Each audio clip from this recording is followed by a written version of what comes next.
Be careful about assuming your riches too soon. I have a story to tell you. Something that just happened to me yesterday. I was riding to go get my truck washed because it's the holidays and I wanted it to look nice, and it had been raining kind of like for the past few days, and then it finally cleared up. So I wanted my truck to look nice because my family's coming into town and we want to have a good festive time. So I was going to a car wash that actually does details. So I was driving down the street and I stopped at a stoplight. And there was a man standing to the side of me. White, bearded man. Somewhat, you could see his lips, but if it wasn't for maybe a quarter of an inch in hair, you wouldn't have been able to see his lips at all.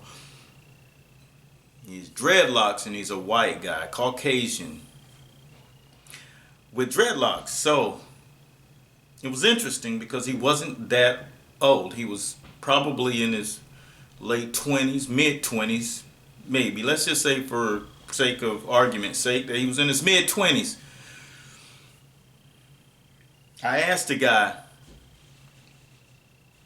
so I looked over and I saw the word travel. I'm traveling on his sign. And that was interesting because I'm usually seeing just homeless, or I need help, or more of that begging thing going on. So that intrigued me. In marketing, that would have been a brilliant idea because it was something different and it made you think from a different side of the brain. Like, okay, traveling. I want to be traveling. Let me assist this guy.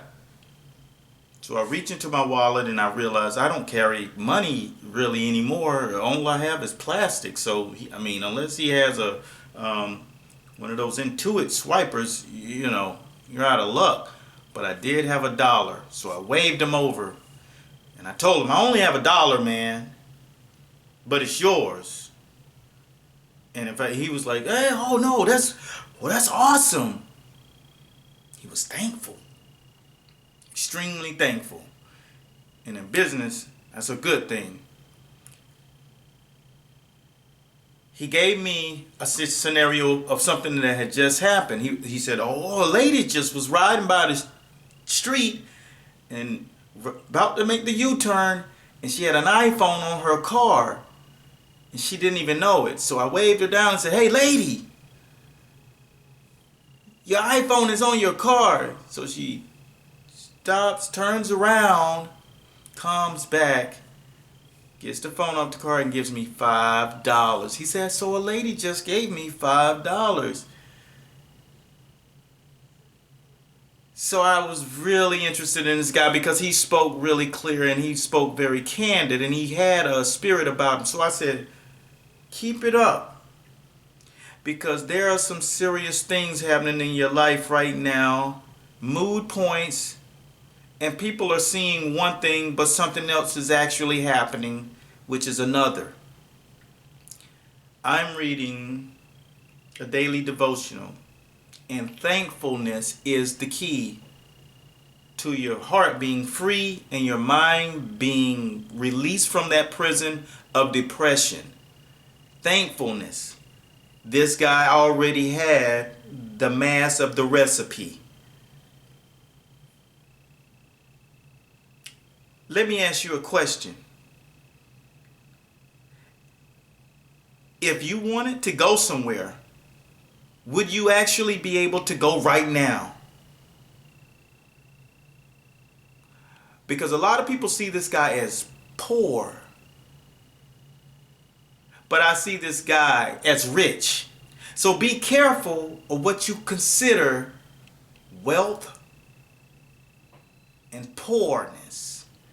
Because this guy can pick up any time he wants to. He has no one to answer to.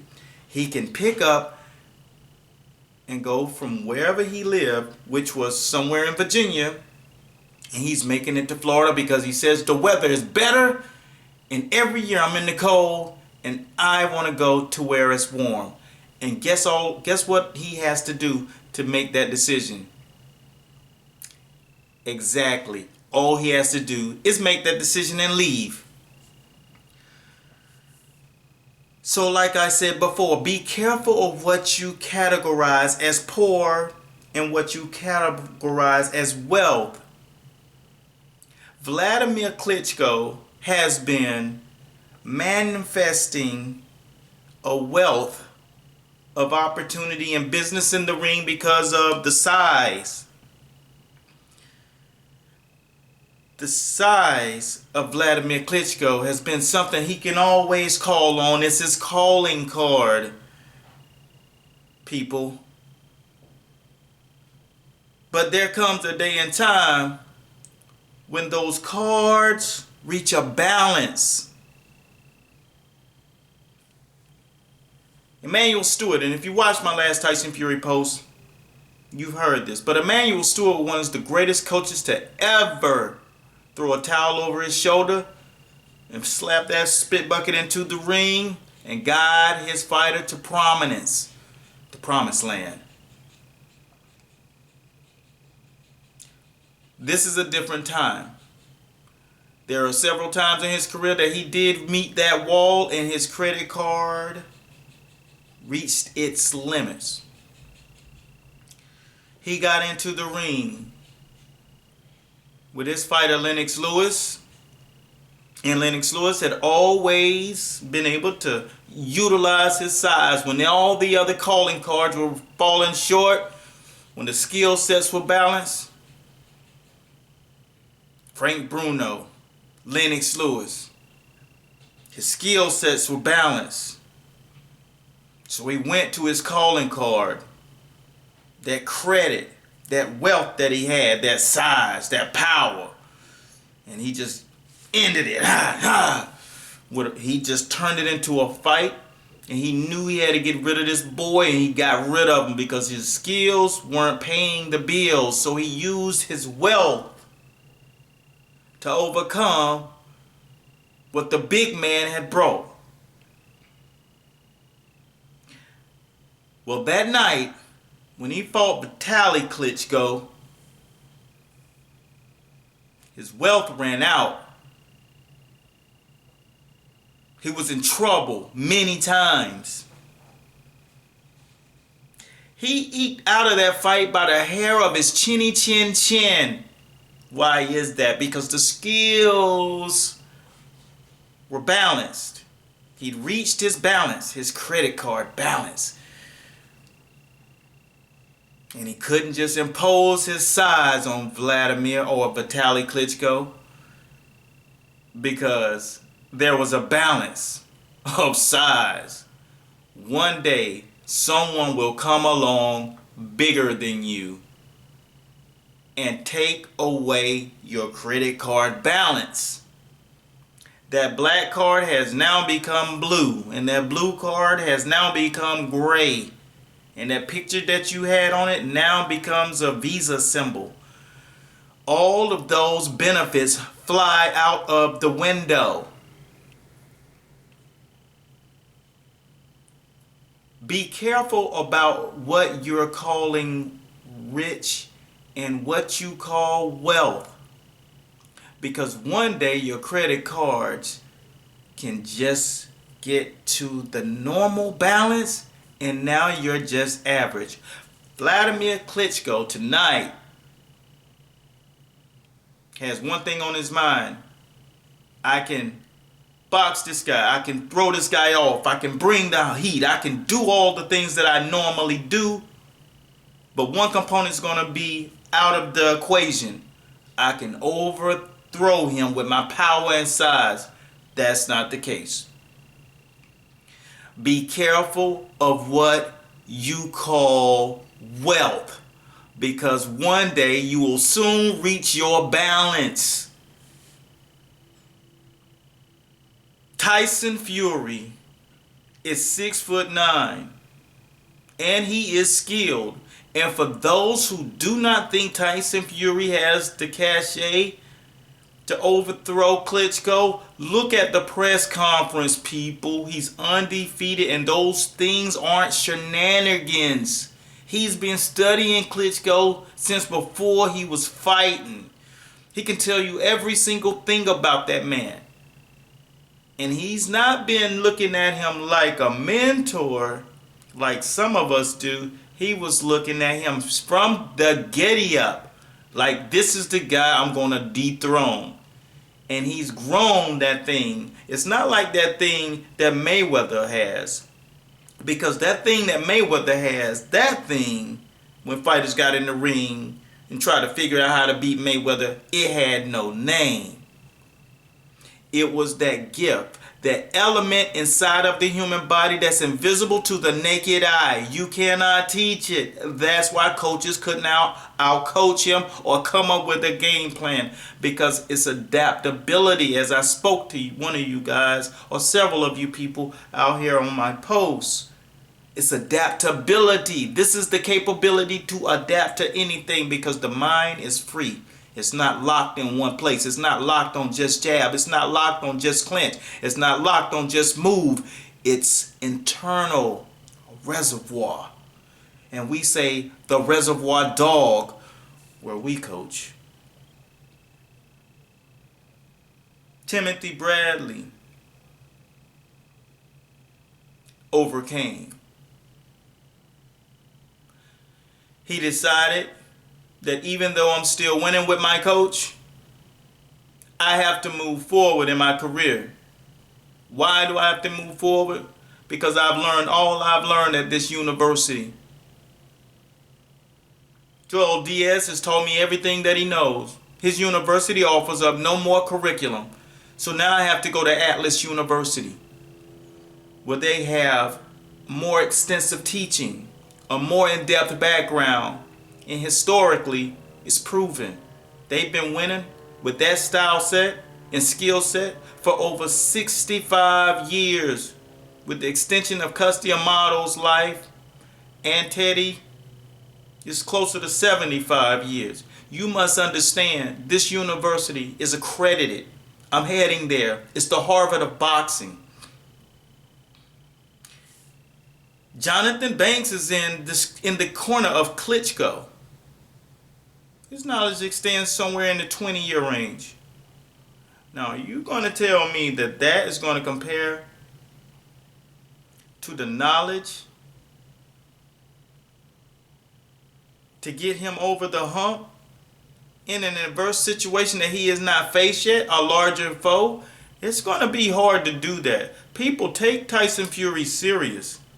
He already seen all of the qualities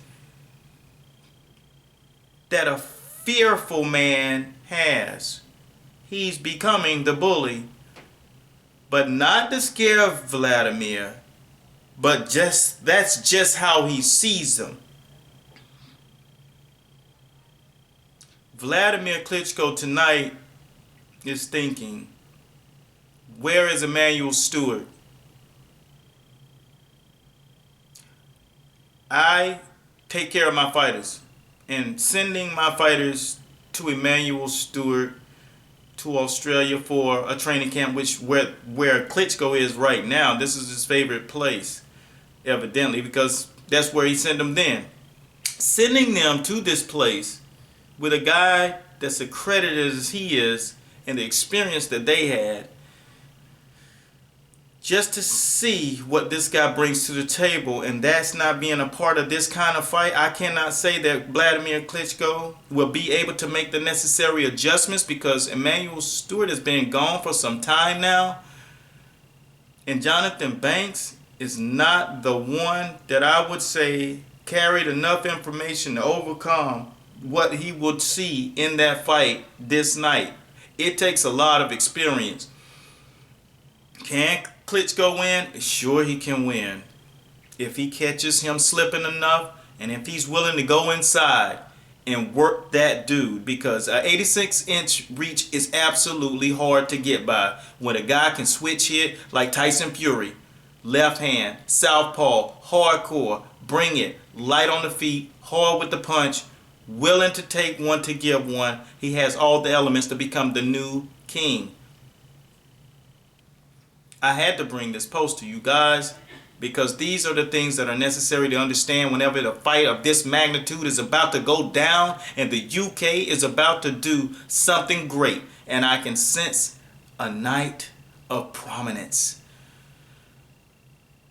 They call me the Fight Doctor, and I thank you guys for watching. Because right now, you're watching Master Boxing. And this is where we break the science of the world of boxing down, round by round. Remember that phrase, Master Boxing, where we master boxing. Be sure to continuously follow our posts, because we're going to continuously give you the thorough breakdowns of the fight from the inside. This is from the corner, and we want you on the record with who you're picking. And the more you learn about the sport of boxing, the more you're going to understand that the more I know, the more I can see. Because working for that from that corner, like I said in the post before, it's like being in a foxhole, straight out of a dream. It's now reality. So be sure that you understand more, and you can learn more on our platform at masterboxingllc.com. So get that education, learn what it feels like to get conditioned, and then your boxing IQ shoots up 10 points. I see you guys on the other side. Leave your comments, share the post. You know how we get down. Commit. We out. Klitschko, Fury. Whew. Be careful of what you call wealth. So long.